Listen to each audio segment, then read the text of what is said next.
안녕하십니까. 변화국어입니다. 2025학년도 수능특강 문학, 오늘은 적용학습 고전시가에서 두 번째 작품인 우리 3호국 오관산 그리고 오륜가까지 총 3가지의 작품 간단하게 살펴보도록 하겠습니다. 자, 우선 첫 번째 3호국인데요. 이름부터가 어때요? 누군가를 생각하는 그런 노래인데 이때의 모자가 연모하다기보다는 어머니라고 기억해 주시면 좋을 것 같습니다. 어머니를 생각하는, 즉 우리 효도에 관한 노래라고 기억을 해주시면 좋을 것 같고요. 자, 바로 본문으로 들어가 보도록 하겠습니다. 자, 첫 번째 내용적으로 먼저 이해를 할 건데요. 호미도 날이지만은 이라고 하는 것이 그 날카로운 그 날 있잖아요.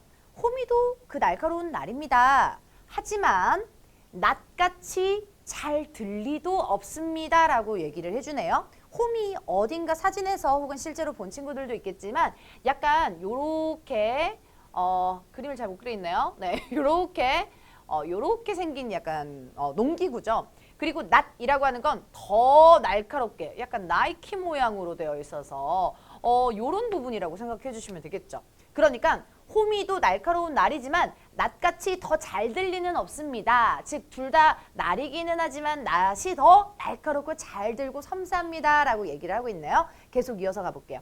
아버님도 어버이시지만은 갑자기 아버님 얘기 나옵니다. 역시나 제목의 의미처럼 우리 효도에 관한 거 나오는데, 자, 아버님도 우리 부모님 어버이지만은요 뒤에 계속 위 덩더둥성 어머니와 같이 괴실 리 없어라, 사랑하실 리 없어라. 뭔가 이어지는 느낌이죠. 어떻게요? 아버지도 부모님인데요. 어머니처럼 사랑하실 리는 없어요 라고 얘기하죠. 그러니까 아버지를 비하하고 그런 게 아니라 어머님의 사랑을 강조하는 내용이다라고 생각해 주시면 되겠습니다. 자, 그렇다면 우리 표시 좀 하고 갈게요. 우리 첫 번째 호미를 주목을 하면 누구의 사랑과 또 누구의 인물과 연결될 수 있을까요? 네, 맞습니다. 요렇게 이어질 수 있겠죠. 호미도 날이지만 아버님도 어버이시지만 이렇게 되기 때문에 호미 같은 경우는 아버지의 사랑 필기해 주시면 좋을 것 같고요. 아버지의 사랑. 당연히 누구에 대한, 자식에 대한 사랑이겠죠. 자, 그리고 낫같이 들리도 없겠습니다 라고 하는 낫이라고 하는 건 누구의 사랑? 섬세하고 깊은 사랑. 누구? 어머니의 사랑이 되겠습니다. 어머니의 사랑. 요렇게 해서 지금 비유하고 있는 거죠, 여러분. 비유 중에 어떤 거요? 은유를 사용하고 있습니다, 여러분. 그래서 우리 표기 좀 하고 갈게요. 은유. 비유를 사용하고 있다라고 생각을 해주시면 되겠습니다. 자, 그리고 아버님도 어버이시지만은 이라고 나와 있죠. 자, 아버님의 사랑도 중요한데요. 어머님같이 사랑하실 리는 없습니다. 그래서 어머니의 사랑을 강조하고 있다. 먼저 내용 정리 좀 하고 갈게요. 어머니의 사랑 강조, 어머니의 사랑 강조, 예찬하고 있습니다. 맞죠? 자, 그 다음에 중간에 제가 넘어간 부분들이 있습니다. 위, 덩더둥숑, 갑자기 무슨 말이에요? 라고 하시면 우리 위라고 하는 것은 하나의 감탄사입니다. 아라고 하는 감탄사처럼요. 그 다음에 덩더둥숑, 약간 덩덩둥둥, 약간 무슨 소리 같아요? 북소리 같다. 우리 동동 작품 배운 친구들 아시겠지만 동동다리 이렇게 해서 북소리 의성어라고 생각해 주시면 돼요. 자, 우리 살펴봅시다. 의미가 중요한 단어인가요? 뭔가 의미를 강조하고 있나요? 그렇지 않죠. 네, 맞습니다. 의미를 강조하고 있지 않은 리듬감을 부여하는 여음구이자 우리 후렴구라고 볼 수 있죠. 네, 여음구, 후렴구 어떤 것 때문에 사용해요? 네, 당연히 알고 있죠. 우리 리듬감, 즉 우리 시에서 리듬감, 운율 형성에 도움을 줄 수가 있어요. 내용을 강조하진 않는다. 계속 가면요. 어머님과 같이 괴실 리 없어라 해서 우리 요거는 고3 친구면 꼭 알아야 하는 필수 어휘입니다. 바로 괴다라고 하는 단어는 많은 친구들 알겠지만 사랑하다 라고 생각해 주시면 되니까 시라고 하는 게 높임 표현이죠. 사랑하실 리 없어라. 사랑하시는 사랑 없어라. 어머님같이 어머님의 사랑이 낫이잖아요. 되게 섬세하고 더 깊잖아요. 굴곡이. 그런 분은 없다. 그렇게 어머님의 사랑을 강조하고 있습니다. 그렇죠? 자, 그 다음에 계속 가볼게요. 아소님이시여. 아소 역시 감탄사입니다. 아라고 하는 감탄사. 이미시여라고 누군가 부릅니다. 어머니같이 괴실이 없어라. 역시나 니은 부분을 똑같이 뭐하고 있나요? 반복하고 있죠. 요것도 마찬가지로 운율 형성에 도움을 줄 수가 있습니다. 그런데 위, 덩더, 둥션과 좀 달리 의미는 강조도 될 수 있겠죠. 의미 강조. 누구 당연히 강조. 네, 맞습니다. 어머니의 사랑 강조가 되겠죠. 예찬입니다, 여러분. 자, 그렇기 때문에 이 작품 무언가 특이해요. 주제는 단순하거든요. 어머니의 사랑 최고 이런 느낌인데 지금 형식 자체가 조금 특이하죠. 그런 부분들을 우리가 해설을 살펴보면서 복습 좀 해보도록 하겠습니다, 여러분. 자, 작자미상의 350 이 작품은요. 네. 이게 무슨 갈래일까 궁금한 친구들 계셨을 텐데 바로 고려가요입니다. 고려가요. 그래서 고려가요라고 한다면 우리 형식상의 특징 저랑 수업한 친구들은 대부분 기억할 텐데 앞글자 세 글자로 기억했어요. 고려시대 때 쓰이는 노래 즉 삼분후로 기억을 했습니다. 삼음보, 분연체, 후렴구요. 자, 그런데 여기서 보이는 특징들도 있고 안 보이는 특징들도 있습니다. 한번 볼게요. 어머니가 자식에 대한 사랑을 베풀어주는 거에 대한 예찬과 감사의 마음을 진솔하게 표현하고 있고요. 자식에 대한 아버지와 어머니의 사랑을 각각 호미와 낫에 비유해서 어머니의 사랑이 아버지의 사랑보다 섬세하고 깊음을 나타낸다. 그리고 고려 가요의 특징인 삼음보 율격 들어가 있어요. 그리고 아까 뭐예요? 위, 덩더, 둥샹. 모이, 동동다리. 요거 동동처럼요. 후렴구가 나타나지만 고려 가요의 일반적 형태와는 다르죠. 왜요? 분연체 빠졌죠. 연, at과 한 덩어리, 즉 한 개의 연으로 달랑 나왔어요. 다르죠? 후렴구를 제외하면 시조의 형태와 비슷하기 때문에 거기에 또 마지막 행 이메시어라고 해서 도노법 사용하는 임을 부르는 요런 부분 감탄 어구 같은 경우는 또 무엇과 비슷하다? 19채의 향가의 낙구와 유사하다. 우리 미타찰에서 만날라 요거처럼 19채 향가랑 비슷하다라고 볼 수가 있겠죠. 우리 배웠던 작품 중에는 창기파랑가랑 마지막 부분이 흡사하다라고 볼 수가 있겠네요. 호미와 낫 같은 농경사회의 일상적 소재가 작품의 소재로 사용됐죠. 호미, 낫 요거. 그렇기 때문에 단순한 형식으로 구성된 점으로 미루어 집중해 볼 때 어디에서 많이 불렸던 노래다. 네, 맞습니다. 농촌 민요였을 것이라고 추측이 가능하다 이거죠. 가능성? 열어둘 필요가 있다는 거예요. 이런 부분들이 보기로 특징이 나온다면 바로 이어질 수 있는 맥락으로 연결하시면 되겠습니다. 자, 주제는요 역시나 단순하죠. 어머니가 베풀어 주신 사랑, 예찬이에요. 감사해요. 이런 노래입니다. 그래서 사실 이 작품은 내용 부분보다는 형식과 갈래의 특징으로 좀 정리할 필요가 있다라고 개인적으로는 생각이 듭니다. 자, 두 번째 작품 바로 들어갈게요. 문충 작가의 오관산이라는 작품인데 사실 문충 작가가 요 노래를 만들 때는 이 한자로 표기가 되지 않았습니다. 자, 그런데 요 한자로 번역되는 과정을 통해서 오관산이라는 작품 으로 제목으로 이렇게 탈바꿈이 됐는데 오관산은 그냥 단순 지명이다라고 생각해 주시면 될 것 같아요. 그때 당시는 우리 지명에 효도하는 애들 짱 많아. 약간 이런 관습적 표현으로 제목을 많이 사용했거든요. 그래서 오관산 지역에서 도대체 어떤 효도에 관한 작품이 나올까 한번 살펴보도록 하겠습니다. 자, 가볼게요. 나무 조각으로 작은 당닭을 만든다라고 얘기 나와 있어요. 자, 우선 당닭이라고 얘기하는 거는 닭의 종류입니다. 이렇게 애완용으로 되어 있는 이렇게 기억을 해주시면 되는데 이 작은 당닭을 만든다. 그러면 이 당닭 생물이요, 무생물이요? 나뭇가지로 만든 데죠. 나무 조각으로 만든 데죠. 무생물이죠, 무생물.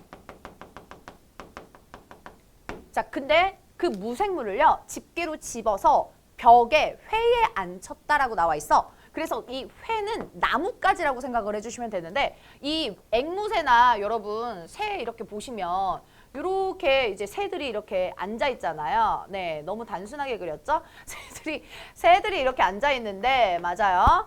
요렇게 앉아있는 이 나뭇가지를 회라고 얘기합니다. 자, 어찌됐든 무생물을 이렇게 앉혔대요. 왜 앉혔을까? 한번 살펴봤더니 이 닭, 어떤 닭이요? 바로 나무 조각으로 만든 나무 당닭이라고 필기 좀 할게요. 이 무생물인 나무 당닭이 꼬끼요 하고 울며 시간을 알릴 때야. 아니, 디귿, 요 상황 보세요. 말이 돼요? 안 되죠? 아니, 나무로 만든 요 닭이, 요 꼬끼요 우는 게 말이 안 되잖아요. 이 닭이 울면 시간을 알릴 때 바로 불가능한 상황 설정을 하고 있습니다.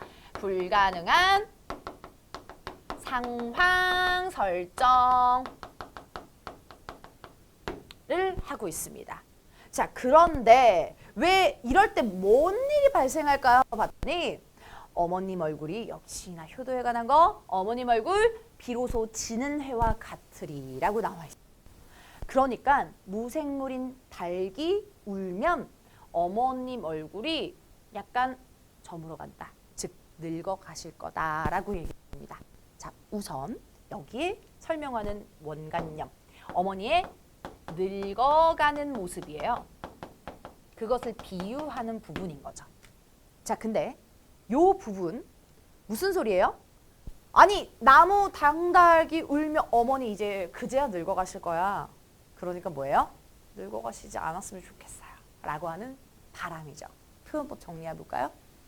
자, 어머니 이거와 같다. 비유적인 직유 사용하고 있는데 거기보다 더 중요한 건 전체적인 표현법인데요. 어머님 당연히 늙어가고 또 편찮으시는 거 싫잖아요. 반대로 얘기하는 거예요. 그러니까 우리 반대의 상황, 반어적 표현이라고 볼 수가 있어요. 아시겠죠?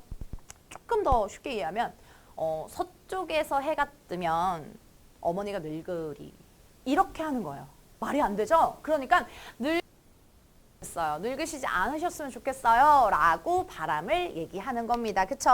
그래서 어머니의 대한 사랑이죠. 어머니의 사랑이 아니라 자식의 사랑을 얘기하는 겁니다. 그쵸? 그것을 강조했다. 단어적인 표현은 강조하려고 사용하는 거기 때문에 우리 강조 꼭 기억해 주시고요. 그쵸? 그 의도 말이에요. 자, 그러면 우리 불가능한 설정도 굳이 표현법으로 딱 떨어지는 표현이 있죠. 뭐예요? 말이 안 되고 이치에 어긋나는 표현. 맞습니다. 역설법이요. 역설적 상황을 제시하는 거죠. 그쵸? 무생물이 온대잖아요. 이렇게 표현하잖아요. 그러니까 역설적 상황이라고 볼 수가 있습니다, 여러분. 자, 덧붙이자면 많은 표현이 있어요. 우리 어머니가 뭐 쭈글쭈글 해주신다 이런 표현들도 있겠지만 지는애라고 아름답고 표현한 거는 늙으신 모습도 아름다울 거다라고 하는 자식의 애정이 담겨 있다 보시면 될 것 같아요. 자, 늙어가는 모습을 아름답게 표현했다. 이거는 또 자식의 애정을 엿볼 수 있다. 네, 그냥 늙어가시는 게 아니라요. 그래서 여기까지 정리를 했습니다. 역시나 목대가라고 하는 제목의 노래로 불리다가 오른쪽 나와 있듯이 한자로 이렇게 번역한 작품이다. 갈래적으로도 한번 해설 정리를 해보도록 하겠습니다. 문충 작가의 오관이라고 하는 작품은요. 역시 문충이 지은 목대가라는 노래를 고려 말 문인인 이재현이 한문으로 번역한 것으로 그의 문지민 익제난고에 기록되어 전합니다. 실현 불가능한, 요거 너무 중요하지? 실현 불가능한 상황을 가정한 다음 그 상황이 실현되었을 때 비로소 어머니가 늙으실 것이라고 말하며 어머니가 늙지 않기를 바라는 화자의 간절한 소망을 표현하고 있다. 이게 주제죠. 그죠? 우리 엄마 안 늙었으면 좋겠어. 이런 느낌.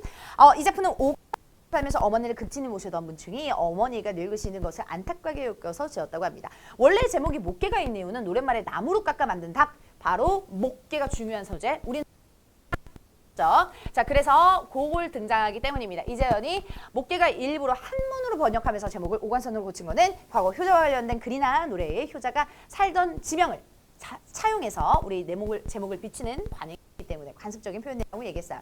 자, 그런데 우리 이 오간산이라는 작품을 보면서 또 정리를 해 뭐냐? 또 늦지 않기를 바라는 소망, 즉 어머니에 대한 애정뿐만 아니라 형식. 자, 가장 많이 나오는 연기 작품이 바로 정석가라는 고려가요입니다. 정석가 나와요. 어떤 거요? 군밤에서 싹이 나면 오미 트면 넣어줄게. 이런 얘기. 안 되죠. 야, 옥으로 만든 연꽃에서 야, 꽃이 활짝 피면 너랑 헤어질게. 헤어진다는 거야? 안 헤어진다는 거죠. 또 마지막으로 야, 무쇠로 만든 소가 있거든? 걔가 풀 뜯어 먹으면 근데 이 풀도 쇠로 만든 거야. 철로 만든 거야. 철로 만든 풀을 그 밖에 시조 표현도 그 그림에 그려진 닭이 꼬꼬대 굴면 너랑 헤어지고 뭐 이런 얘기 나오거든요. 여러분 다 공통적이고요. 역설적 상황, 불가능한 상황 결정 제시하면서 마지막에 반어법 사용하면서 자신의 의도 강조. 오케이? 그러니까 이뿐만 아니라 동시에 결정 거기에 반어적인 표현으로 자신의 의도 강조하는 작품들 기억하고 복습하는 퍼펙트인 거죠. 주제 마지막 어머니가 늙지 않기를 바라는 자신의 간절한 소망이다 라고 볼 수가 있습니다. 여러분 자 작품 정리됐죠? 마지막 오륜가 보겠습니다. 작자미상의 오륜가인데요. 우리 오륜 하면 삼강 오륜 떠올렸으면 좋겠어요. 떠올렸으면 좋겠어요. 삼강오륜, 뭐 군신유의, 부자유치 뭐 여러 가지 나오겠죠. 근데 이 작품이 이번 주제랑 연결된 이유는 역시나 효도와 관련되기 때문에 자 한번 가보겠습니다. 아버지는 하늘이요 어머니는 땅으로서 나를 낳으시느라 애쓰셨다라고 합니다. 자 아버지와 어머니의 그리고 존재를 하늘과 땅으로 자연물로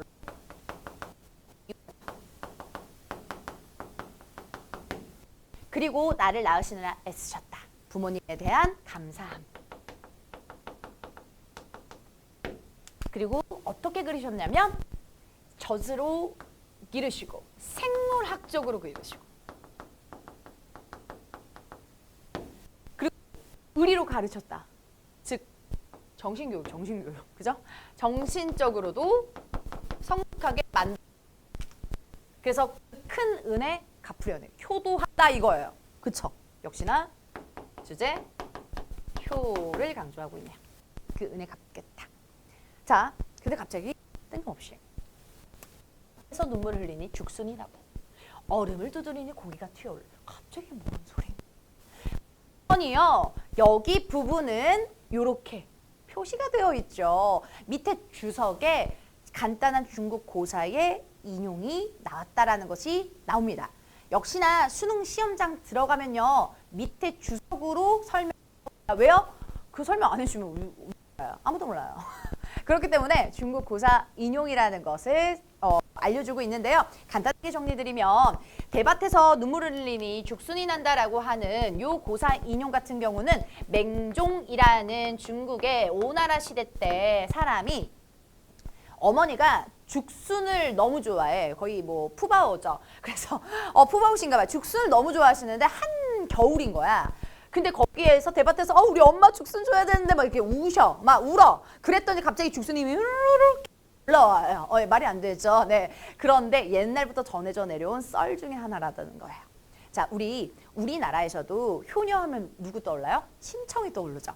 그것처럼 중국의 그런 고사들 가운 중에 효자, 효녀들을 대명사로 꼽아서 이런 썰들을 풀어 헤칩니다. 아시겠죠, 여러분?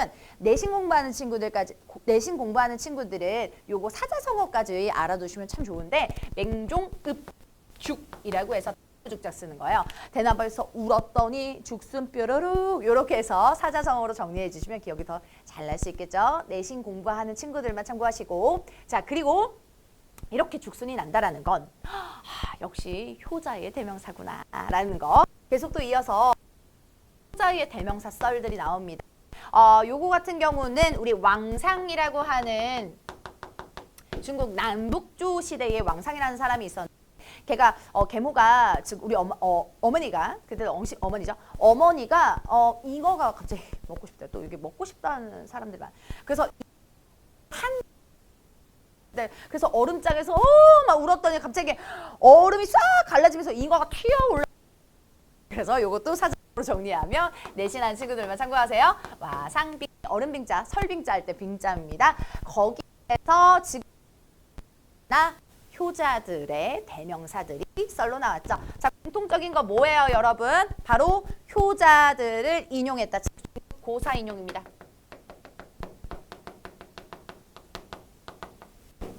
효자들의 대명사다.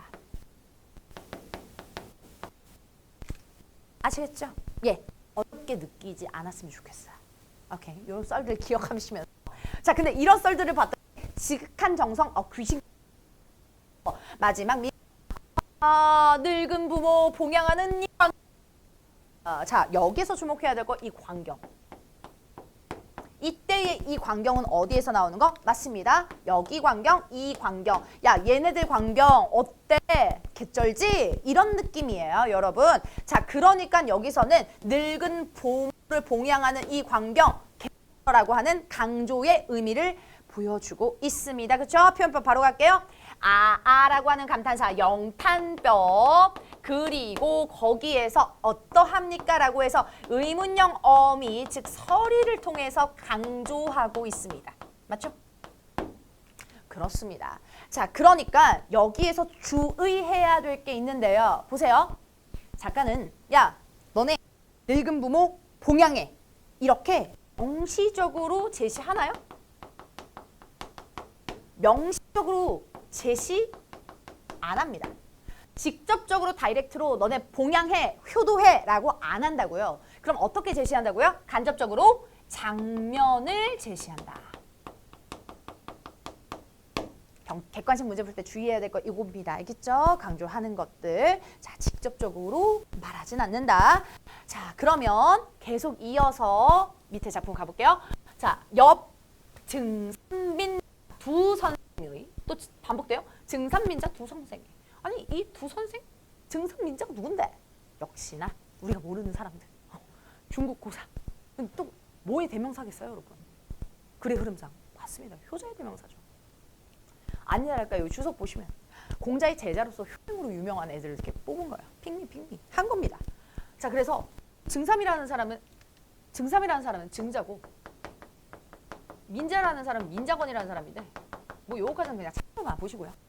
요 두 사람은 어떤 일을 했냐면 혼정싱성하는 이 어때요? 와, 광경 또요. 어떻게 해요? 장면 제시하죠.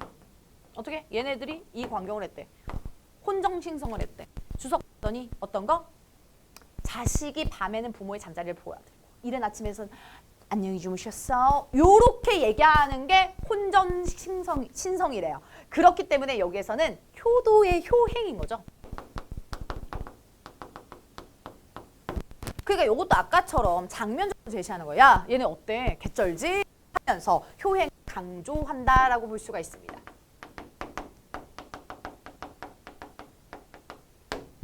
표현 겹치니까 안 쓸게요. 감탄사 영탄법을 통해서 강조한다.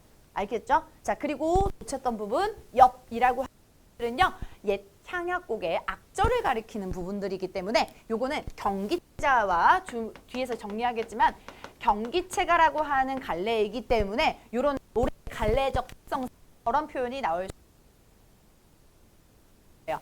자, 그러니까 우리가 작품을 분석할 때 힘을 줘야 되는 부분과 힘을 빼야 하는 부분들이 있는데요. 우리 정시 보는 친구들 수능 시험장에서 들어간다면 증상 민자까지 외우지 않아도 됩니다. 당연히. 자, 그런데 이런 법이라든지 이런 주제라든지 아니면 중국 고사 인용 요 정도는 알고 들어가야 한다라는 건 잊지 마시고요. 자, 그렇다면 정리 좀 해볼게요.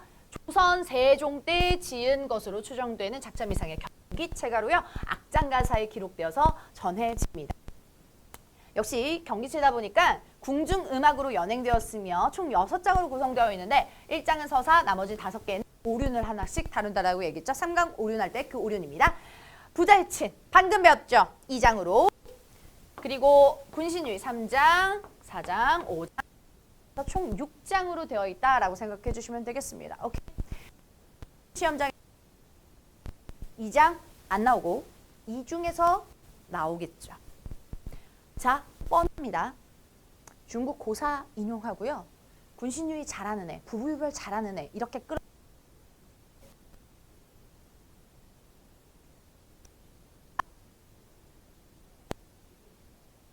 입니다. 작품 자체가 패턴이 똑같아요. 그렇기 때문에 표현법 그리고 구성, 제시 방법 위주로 많이 공부했으면 좋겠습니다. 주제는 부모님의 은혜, 마음을 효로 실천하는 모습에 대한 예찬으로 되어 있는 우리 유교적 가치인 오류에 관한 작품이었습니다. 오늘 고전시가 3가지 작품 좀 봤는데요. 제가 성격상 좀 꼼꼼하게 하다 보니까 원래 제가 이 수능특강 강의를 한 10분 안에 끝내려고 했는데 좀 자세히 했습니다, 여러분. 네, 여러분 그만큼 제 마음을 알아주시면서 꼼꼼히 공부하시길 바라겠습니다. 저는 다음 강의에서 만나보도록 하겠습니다. 고맙습니다.